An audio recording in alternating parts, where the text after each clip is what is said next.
Welcome back to Teach a Man to Fish channel. In today's video, we're going to be making a Tuscan sausage soup. Not just Tuscan with Italian sausage in it, we're going to be incorporating about 50% venison sausage. Hunting season is approaching, and we've got to start to open up the room in the fridge because it's the fall and we're gonna need the room. You can get all of your ingredients together and do the prep work beforehand. Put them in bins, which makes this mobile. Nothing says you have to do this in a campground or even over a fire in a Dutch oven. You can do this over your stove, but get all of your ingredients together first. Some of these vegetables are unique and come out of our garden, so we want to find creative ways to use that. You may be thinking okra and Zuppa Toscana. Well, it is a thickener. We don't like putting all that flour or starch or other cheap, easy, bad for you carbohydrates. You'll notice that we keep putting each of these in their own separate containers, or even in that large container where they're stacked up. They're put in the order in which we put them into the soup. If you like any of the tools or equipment that we use in this video, we'll put our Amazon affiliate links in the description down below where you can go to purchase it, like this garlic peeler. The garlic, olive oil, and onions go in at the same time, so they get their own tub. We do like a little bit of kick to our soup, so we take some of our garden habaneros and throw them in. I won't use all of the webbing or all of the seeds, probably about half of it, so the heat isn't too much, but that adds the kick that we like. If you don't like that spicy, a half a teaspoon of chili flakes can take it down a notch. And the Vegemite, I think I covered it when we were putting the ingredients together.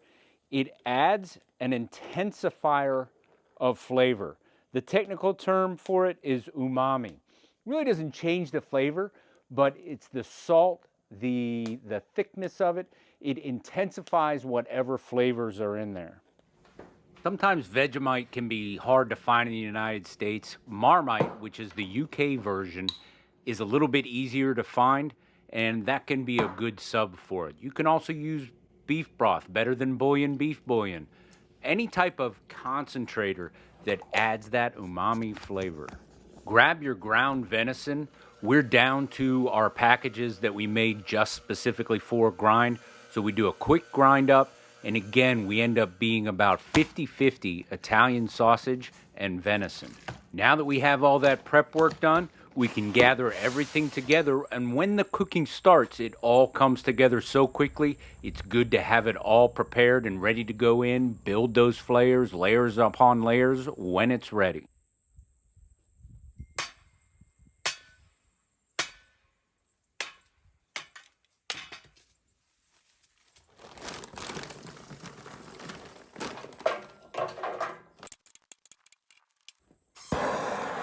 Make certain you have a good base of coals ready to go, because just like a stove, you'll be turning the heat up and down, shoving coals in, pulling coals out, based on what you see is happening in the skillet, the pan, or the Dutch oven.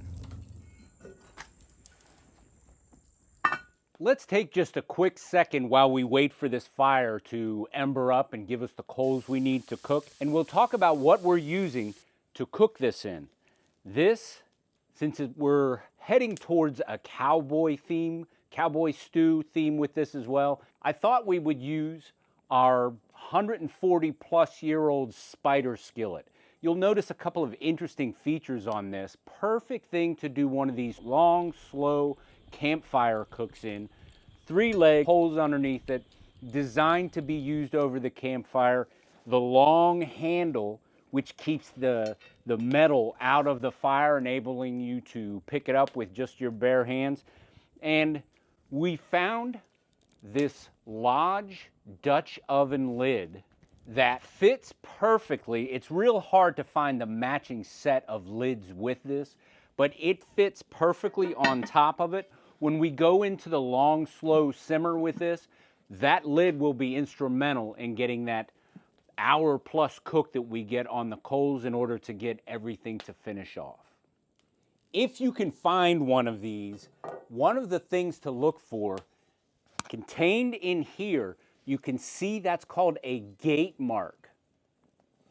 That mark is old casting technology that they use. That would be the the gate that the cast iron would pour into the void or the empty mold, and then they cut that off which had a long stem of cast iron on it.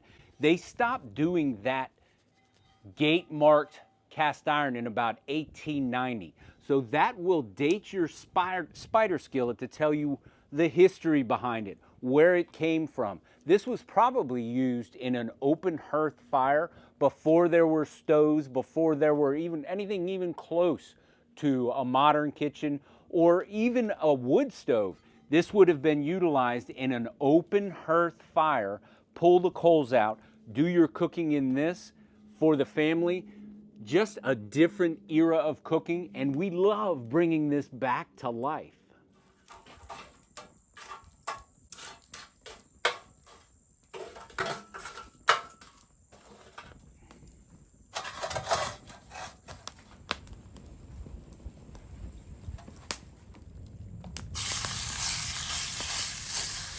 This actually comes together really quick. As hot as we have this going, you want to break up that sausage, and we'll be building layers of flavors in here. The thing about the measurements on this, I'll have way too much, so I have to keep one eye towards what I'm putting in, how much of it I'm putting in, and I'll adjust based off of the ingredients that we have. For example, I've got way too much venison for the size of this Dutch oven. By the way, if you want to make this vegetarian, just cut out the meat. All the rest of this could be considered vegetarian. Replace the meat with mushroom. In this house, we are not vegetarian. And like I said, we've got to get this venison eaten up. If you watch the smoke and the fire in this, it licks over the top of the oven, over the edge and into the food through this whole cook. It adds an additional layer of flavor in this, of having that oak wood smoke going into the flavor as well. Now we're going to add in some of that venison. And we have to have that sausage fat added in there just to be able to cook this venison. And again, constantly looking at the coals and figuring out, I can see that the heat is dropping off a little bit. So we're gonna add in some more coals and probably throw another log on to give us those coals to use in a little bit.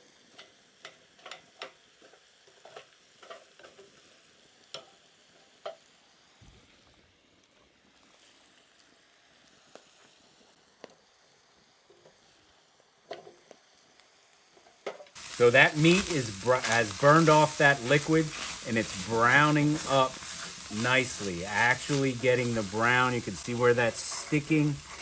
That is forming the fond, which is an entirely different flavor than just lightly browned meat. All right, there we are. Nice and browned.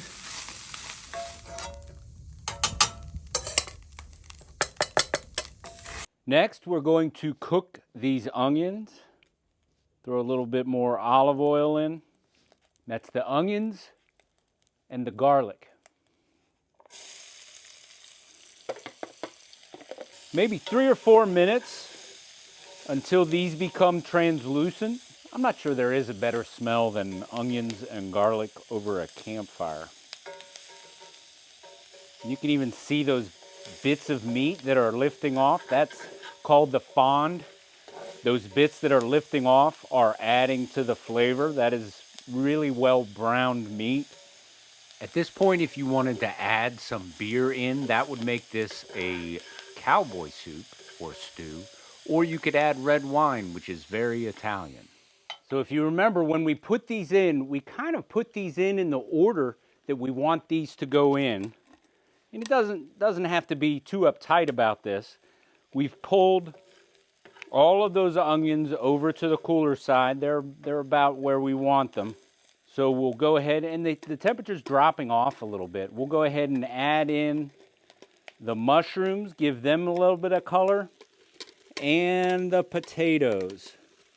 Give all of those a little bit of cover and a little bit of extra time spent in there cooking down. There's a lot of liquid that comes out of those mushrooms, which is why the potatoes and mushrooms go well together, because those potatoes, while frying and getting some of that flavor in them, the liquid drops out of those mushrooms and also hurries the cooking along and steams them a little bit.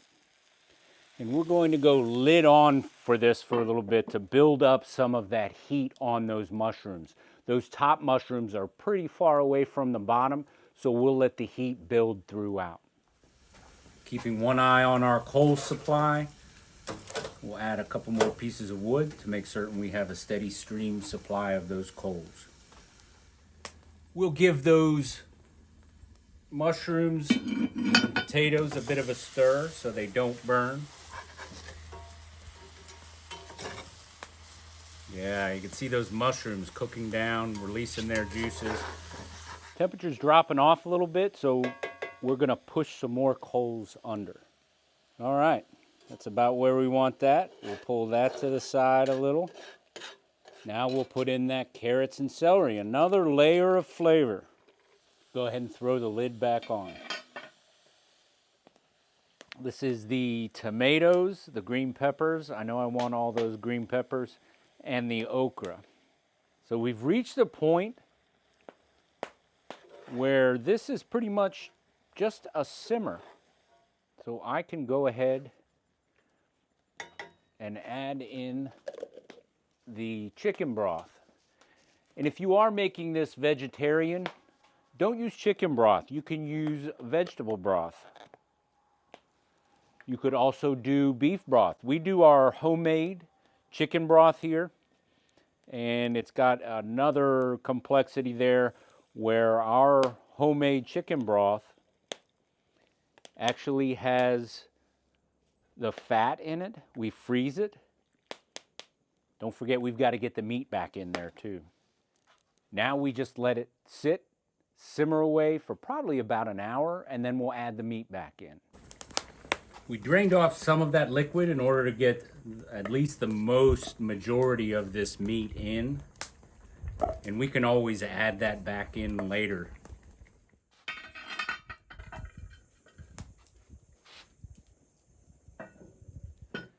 This is also the point where we want to add in all of our spices. Salt, pepper, to taste, garlic powder, onion powder, 2 bay leaves, and Italian seasoning. And that okra is going to be our thickener. We're also low carb, so we're not using things like starch and flour to give us that thicker texture, but cooking longer and using okra will add thickening to your soup.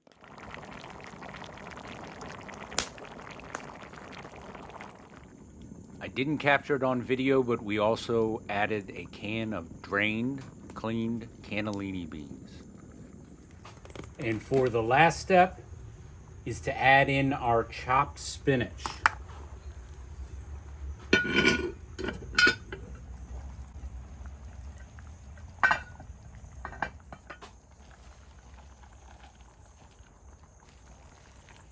Adding that spinach in is the last step. Keeps the bright, vibrant green color. You don't want it to wash out too much and become gray. And we'll let that go for about another 5 minutes.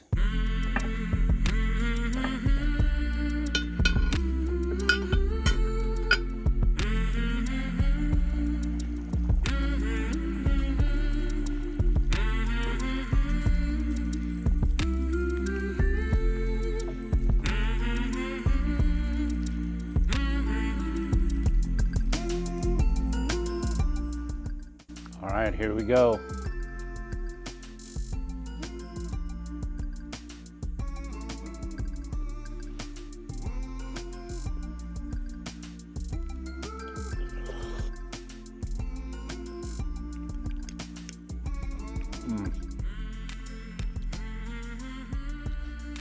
What a wonderful soup. So many layers, so much complexity, so many flavors. Cooked over the open fire. And hearty too.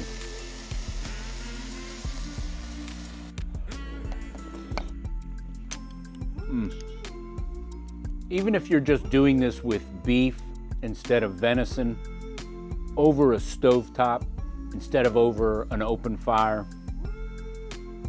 this is a home run. Heading into fall, heading into hunting season, this is satisfying. I could just envision this smell wafting through the house on a cold, snowy day. Give it a try. So YouTube says that this video is perfect for your viewing habits. This is my latest upload, and over here is a playlist you might just enjoy. I hope you liked it. If you did, please click like, subscribe, share, and come on back for more.